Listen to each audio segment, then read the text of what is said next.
or 2024-2025 Sixth Man of the Year odds.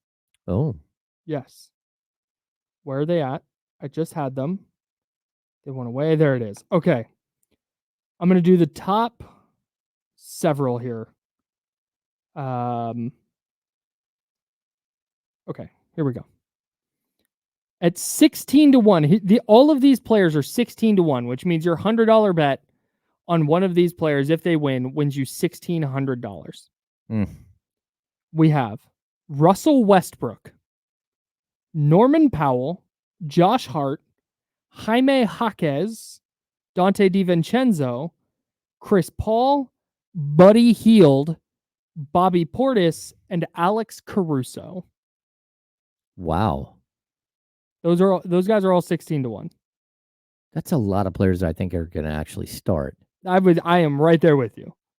Yeah. I don't think I would bet on any of those guys. I think if I had to bet on one, Bobby Portis. Portis is it? Yeah, that's probably the move. Yeah, because I could see Bobby Portis' path being he's really good off the bench, but then he gets the Naz Reid treatment and gets to start for 3 weeks and is really good in those weeks. I could see him taking the Naz Reid path. Speaking of Naz Reid, he's coming up shortly. 2 players at 12-1. Jordan Clarkson. Okay. Karis LeVert. Whoa, that's random. I kind of want to bet on that just so I can root for Karis LeVert. Okay. Just irrational Karis LeVert guy. Couldn't tell you why. Okay. No idea. I think it's because when I watch him, he's just kind of a bucket, and that's a fun thing. 12-1 on those guys. At 7-1, ladies and gentlemen, this is not your leader. This is the number 2 favorite. At 7-1, ladies and gentlemen, it is the one, the only Naz Reid. Naz Reid going off at 7-1, which means Malik Monk is the favorite to win Sixth Man of the Year in the 2024-2025 NBA season, according to betonline.ag. He should have won it last year. That's probably why he's the favorite this year. Like everybody knows what time it is. He probably should have won it the year before that. Yeah. Like Malik Monk deserved to win Sixth Man of the Year last year. I don't really get, like, he misses 9 games? Mm-hmm. And in those 9 games, Naz Reid starts for Minnesota and pads stats and still doesn't have the stats that Malik Monk had. Again, I really like Naz Reid. I wish the Kings had Naz Reid on their roster. Mm-hmm. But Malik Monk was a better sixth man than Naz Reid. Yeah, bro. It was just I don't have anything to add. He should have won the award because, like you said, he was in the mix 2 years ago. Mm-hmm. And you can make the argument that he should have won it 2 years ago, but he didn't. But again, sometimes that's how it works. Sometimes you got to get on the map, and then the next year, if you stay on the map, then it's your time. That's what he did. He did the thing. But hey, Naz Reid. There were internet memes about him, so Naz Reid. Yeah. Like I don't have it in me to be outraged anymore. I don't. I'm sorry. But Malik Monk the favorite. But the question I have is, are we certain he's going to be a sixth man? No. That's, I think, what would deter me from betting on him. I think that there's a very good chance, though, that he is. You know what would deter me is that the Kings just added a guy who averages 24 points a game. Ooh, and you expect Keegan Murray to take another step, and you expect Kevin Huerter to bounce back at least somewhat. Mm-hmm. And, all of these things that you kind of expect. You expect both De'Aaron Fox and Domantas Sabonis to do similar things to what they did last year. So it's going to be really difficult for all of those things to happen at one time. Yeah. So how do you have a guy who doubled up what your small forward from last year was averaging in Harrison Barnes in DeMar DeRozan? And I don't know DeMar DeRozan's going to average 24, but probably going to put him at 20 at a minimum. I would be shocked if he averages less than 20. Yeah. So where are those 8 points coming from? You're not just going to score 8 more points per game. Well, maybe. I mean, I never rolling it out. I could see De'Aaron Fox dropping to 25 points a game. I could see I could Domantas also see Sabonis. De'Aaron jumping to 30. Yeah. I could also see Keegan Murray going from 15 to 18 points per game. So all of these points have to come from somewhere. That's a really good point. Typically they come from, a volume score that you have somewhere else on the team. And that's why I think even like walking into the season with Kevin Huerter, it's a little bit of a dangerous game because there's a possibility that he loses value because there's just not shots. We can think about like whether he hits shots or not, and what is his position going to be and all that stuff. We can like have those conversations, but at the end of the day, you're looking at other players that have been added or that have the potential to shoot way more attempts per game this season, and that will take away from the possibility of a guy like Trey Lyles or a guy like Keon Ellis having 10 shots per game. That's just not going to happen. And I think this is what you're saying. It's not that like you said, whether he's hitting shots or not, him being Kevin Huerter matters less for his trade value than if he's just not playing. And the Kings try and deal him, teams are gonna be like, no, he's not even playing for you. Like we'll take him, but we're not gonna give you anything valuable. He's not like he's riding your bench. Well, I mean, it's possible that Kevin Huerter can hit 40% from 3 and only average 8 points a game because he's playing fewer minutes. Crazy. Well, no, but I mean that's legitimately a possibility. 1,000%. And again, you can only have so many expectations. Like there's one ball, and you just added a guy who last season shot a whole bunch of shot attempts per game, and he's replacing a guy that everyone in Sacramento was wondering why he shot. Why is Harrison Barnes only shooting 9 times per game? And you're not going to be wondering that with DeMar DeRozan because DeMar DeRozan is not going to shoot 9 times per game. Yeah. That's just straight up. Last season, he shot 17.2 attempts per game. So he's going to shoot 9 times per half. Yeah, you're looking at a guy who basically has 8 more. So where are those 8 shots coming from? And that's a difficult thing. Like, it's not just 8 shots. It's 8 shots and then 7.7 free throw attempts per game. I think Ramsey hit the nail on the head. I think Domas is where those shots are coming from. But maybe 1, because I don't think Domas forces a bunch of stuff anyways. I mean, the guy shoots 60% from the field or really close to it. So, I mean, I get that, but I don't think Domantas Sabonis is dropping to 15 points per game. And he only shoots it 13 times. Yeah. And the year before, he shot 11.9 times per game. And how many of those are just, like you said, rebound and putbacks? Yeah. Many of those are little pocket passes on pick and rolls. I don't think that's where you're losing your shot attempts. Here's what's funny is I think if Malik Monk starts, I wrote this down in the rundown. I said if it's not Malik Monk, who would be the Kings' 6th man? It is probably Keon at that point, right? Keon or Kevin? Keon Ellis or Kevin Huerter? Or Trey. Or Trey Lyles. Okay. Yeah. I don't think any of those players are winning 6th man of the year. No. Because they don't have the game to do it. They don't have the play style. Their play style is not conducive to going and winning that award. Yeah. Like that award is going to go to a player who's just going to come off the bench and just be the dude on offense. Yeah, he's going to be the dude who's also going to have like assists and set up teammates and all that stuff. Yeah. So they can capably come off the bench and be good. I just think if it's Malik Monk starting where somebody else is the 6th man, that's going to come with rotations where that 6th man is put in the game to do something very specific that is not scoring or assisting. It's either going to be something defensively that they want to do, or it's going to be Kevin Huerter, who is catch and shoot, dribble handoff guy. They're not going to run the offense through whoever's coming in. So I wrote down who would be the 6th man and can they be a contender for the 6th man of the year award? And it's definitely no. Now that I've thought about it. I don't think so, unless like Kevin Huerter really, really just took it to heart and said, "I'm going to be an exceptional 6th man." But the problem is, he's still going to need somebody to set screens for him. He's still, all of those things that Kevin Huerter is so good at. You're still going to want him on the court with Domantas Sabonis a bunch. You're going to want him on the court with DeMar DeRozan a bunch, just because of his ability to space the floor. But that doesn't mean, again, like, that Kevin Huerter is going to get the same amount of shot attempts that he had last season.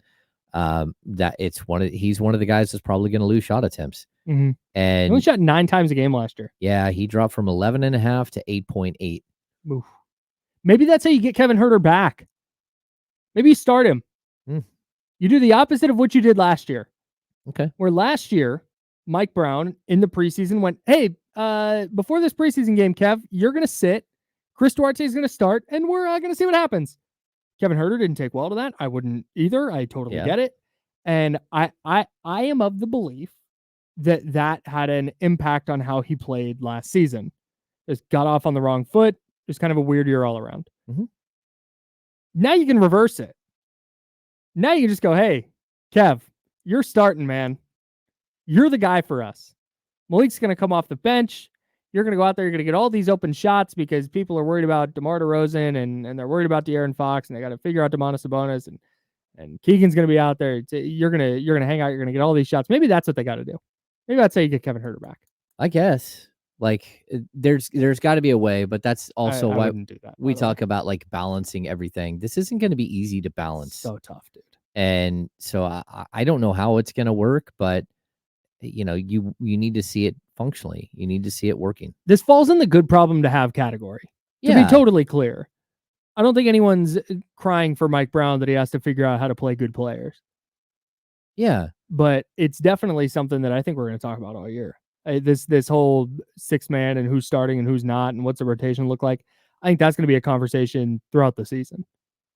Yeah. I'd also like the 49ers, right? Let's just look at the 49ers for a sec. Like they just used a first round pick on Ricky Pearsall, right? Mm-hmm. He might not catch 40 balls this season. He might not catch 25. Like Juwan Jennings is still a really good wide receiver, but you still have Debo, and you still have Ayuk, and you still have Christian McCaffrey who catches a bunch of balls, and you still have George Kittle who catches balls. Like there's all of these other players that actually catch the ball outside of. So like there's only so much opportunity, especially for a team that's running. But I think that it's gonna be difficult for anyone to step in on the Kings and just have like this monstrous breakout season. And I would say the same thing for Keegan. I mean, we always talk about like we need to see Keegan Murray be more aggressive. We need to see Keegan do this and this. Like, okay, you didn't clear out shot attempts for Keegan Murray in the offseason. You added more shot attempts for somebody else. And so it's going to be a question of like, how do you put all these things, how do you put it all together? And it's not easy. I mean, I think all of us are like 14, 15 shot attempts for Keegan Murray next year. I'm looking at the 12.7 he had last year, and I'm thinking it's going to be really difficult for him to have 12.7 shot attempts again this year. Yeah. So unless they just get out and run. Yeah, just run, baby. Just going to have a pace of 119. There it is. Just be the Wizards. Yeah. Have the all-time highest rated offense yet again at like 130 something. I got to tell you, I have no idea how this is going to work. I don't know if the Kings have enough depth on their bench to be a top 3 or 4 team. I have no idea. But it is going to be fascinating. I think last year it felt kind of stale by Christmas, where we just knew, okay, we kind of know what this is. I don't think it's ever going to feel stale at any point this year. I think there's so many different ways they can mix and match. And if they start slow, they have different pitches they can throw, and they have different things they can try. Yeah, I think that there's going to be a lot of give and take early in the season. Yeah, for sure. I do. I think that there's going to be a lot of figuring out time.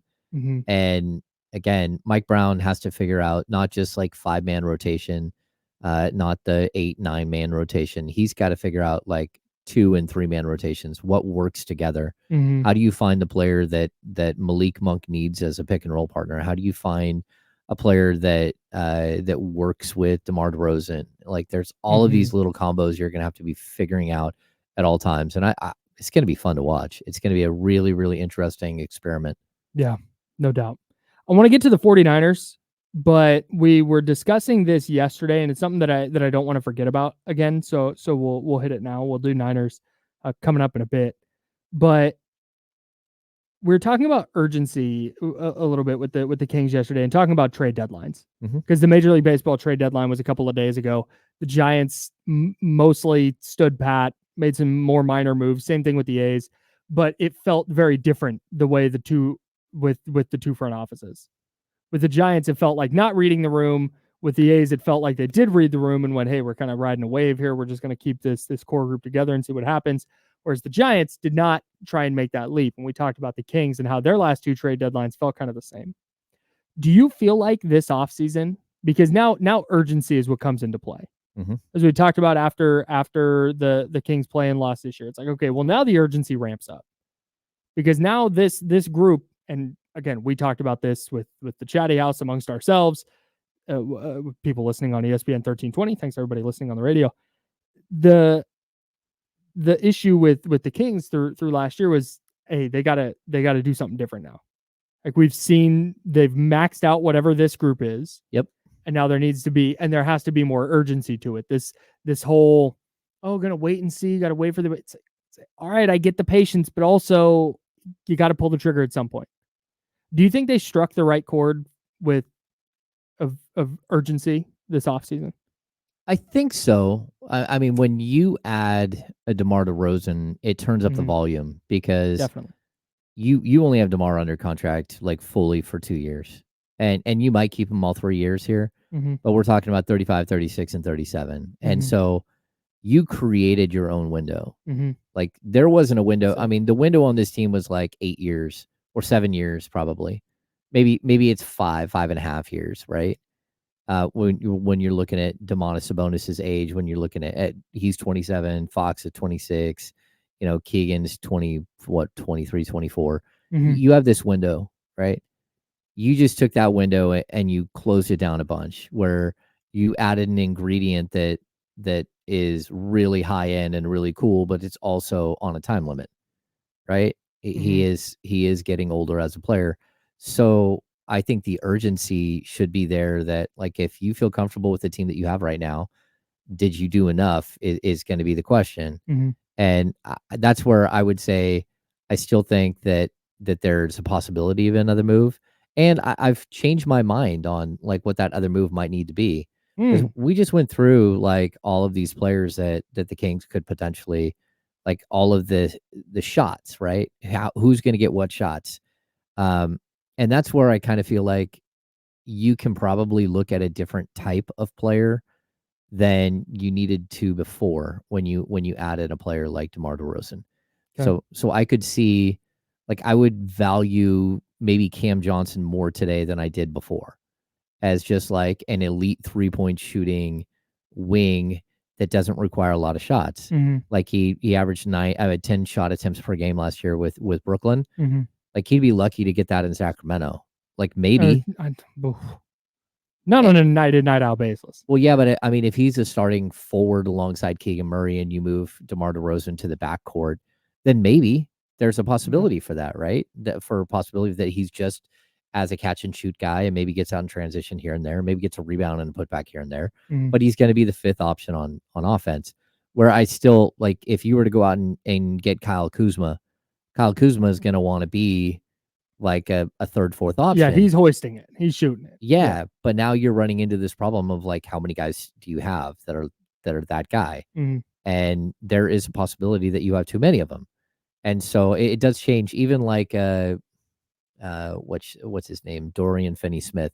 Like I like Dorian Finney-Smith. I think first of all, his contract's a little high for what he brings. Yeah. He's a little older and he's not nearly as big as you think he is. Like he's I think 6'6". More of a 6'6" guy than a 6'9" guy. Yeah. So I mean, he can play defense for sure, and he plays bigger than his height, but you still run into the fact that, like, would he make more sense than going out and getting a Brandon Ingram that you're gonna have to pay 35 to 40 million a year, or a Kyle Kuzma who's gonna want X, Y, and Z? Sure. Like, so maybe you do look at the sort of the team build a little bit different, but I still think that the sense of urgency looked like it was there. And in all honesty, I would feel a little bit different about this team if I thought Devin Carter was going to play.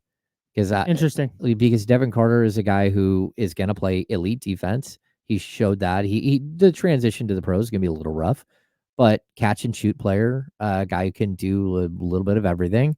But it would have added an extra body that I think would have allowed you to play, like, sure, again, more